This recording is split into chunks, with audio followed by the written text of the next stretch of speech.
Cancel culture has become part of global society in recent years. First, they came for Alex Jones, and back then I said, it doesn't matter what you think about the guy. They're coming for you next. The funny part is, and practically all of us are guilty of this because it's human nature, we don't give certain things the level of attention we should because it hasn't affected us or someone we know.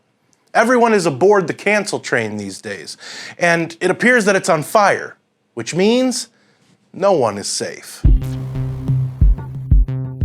Hey everybody, your resident man in black is back for another edition of the best kept secret in the conservative movement, Things That Need to Be Said. For MRC-TV, I'm Nick Kangadis. Really quick, I'd love it if all of you could head on over to Rumble and subscribe to our channel. And no matter where you watch our videos, please share, like, and don't be afraid to leave a comment. I love to read what you guys have to say, and I couldn't do what I do without all of you. So now, on with the show. It doesn't matter where you turn, what articles you read, what shows, movies, or videos you watch. Heck, it doesn't even matter the brand of items you grew up with. The mob is coming for all of it. The upside of all this is that eventually, when there are fewer and fewer people, things, and businesses to cancel, the mob will turn into the minority. And that moment, if you've been paying attention, might be coming sooner than you'd think. That being said, I'm going to give you just a few examples of different entities that have either already been canceled or are currently in the process of being canceled, and then we'll get to the upside I mentioned just a moment ago. This is all just recently. By now, you've all heard of the campaign to cancel and deperson a guy who is simply a stand-up comedian, UFC commentator, and actor talking to interesting people from all over the political and social spectrum. Of course, I'm talking about Joe Rogan, and I have a question about this whole fake outrage charade. Am I the only one who noticed that the mob didn't really go after Rogan until he signed a 9-figure deal with Spotify? The higher you're up on the totem pole, the more vultures are going to circle you until they can pick at your carcass. Now sure, the mob would occasionally go after Rogan previously when he would have people on who were perceived as conservative. People like Ben Shapiro or Dr. Jordan Peterson. But they really didn't focus their venom at him until he recently hosted 2 perfectly qualified doctors who didn't adhere to the establishment narrative on the schmoronavirus. And let's be real about this. Can we do that? I'm gonna say something that is the reality of the pushback people get for not following the previously mentioned narrative. The real reason these people are so mad is because the guests Rogan has are bursting the narrative bubbles that the schmoronavirus cult has followed over the past 2 years in lockstep. They're just upset they fell for all the real misinformation that we've received from people like Dr. over here. The truth hurts, but they simply don't want to feel the pain of the embarrassment. Moving on. Conservative radio host Dan Bongino was permanently banned from YouTube, and for what?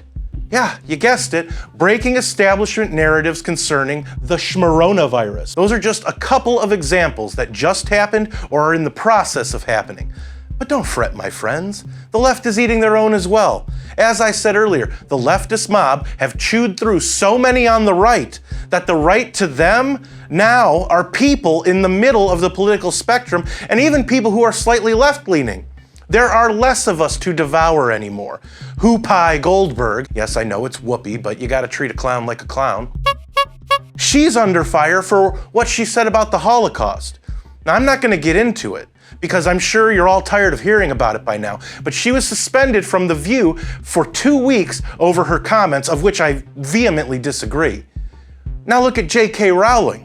She is constantly attacked by the alphabet mafia because she thinks, and correctly so, that only biological women should be considered women. Emotional, damn it! I know, it's insane. More recently, we have a Georgetown University Law School professor who was placed on leave because of his opinion on who he believed should be appointed to the Supreme Court now that Justice Stephen Breyer is stepping down. Quote, objectively best pick for Biden is Sri Srinivasan, who is solid progressive, and V, smart, very smart. Even has identity politics benefit of being first Asian Indian American, but alas, doesn't fit into latest intersectionality hierarchy, so we'll get lesser black woman. Thank heaven for small favors, unquote. Now, you don't have to agree with what he said, but should he have the freedom to say it? Not according to the mob, who ironically runs most of these indoctrination centers. And that's the thing. You don't have to agree with what any of the people I've mentioned might have said, not one of them. But if you truly believe in free speech, as long as someone isn't directing people to harm others, you should be allowed to say it. I don't care whether it's racist, sexist, any kind of phobic, whether it's a left-leaning statement or a right-leaning statement. It doesn't matter. You shouldn't have your life ruined because of something you said. It wasn't all that long ago that people would just say, well, just don't watch or listen to it if you don't like it, or Sticks and stones may break my bones, but there will always be something to offend a feminist. Peter Law. No, that's just obnoxious. Peter Law, Sorry. maybe it's just that people have been raised soft in the last 40 to 50 years or so. I don't know. So those were examples of the left eating their own. Now you might be asking, well, what's the upside you were talking about?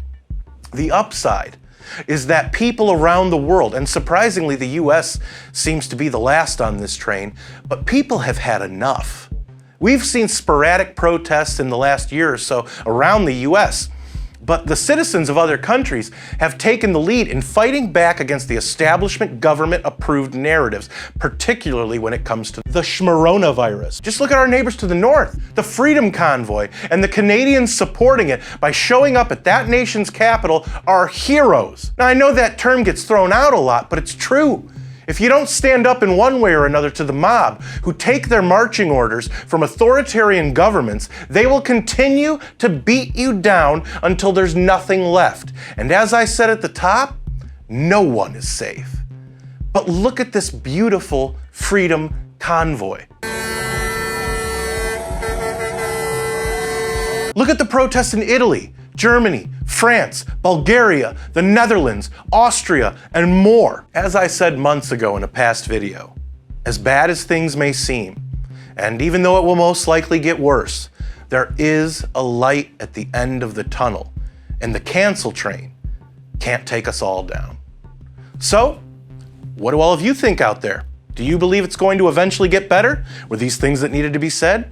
Let me know in the comments, where I do read most and reply to some. And don't forget to subscribe to our channel on Rumble. If you like this video, don't forget to share, comment, and give it a thumbs up. Subscribe to our channel and hit that notification bell so that YouTube might actually let you know when MRC-TV comes out with a new video if they haven't censored it or taken it down yet. Like us on Facebook and check out more of our work at MRCTV.org. For MRC-TV, I'm Nick Kangadis.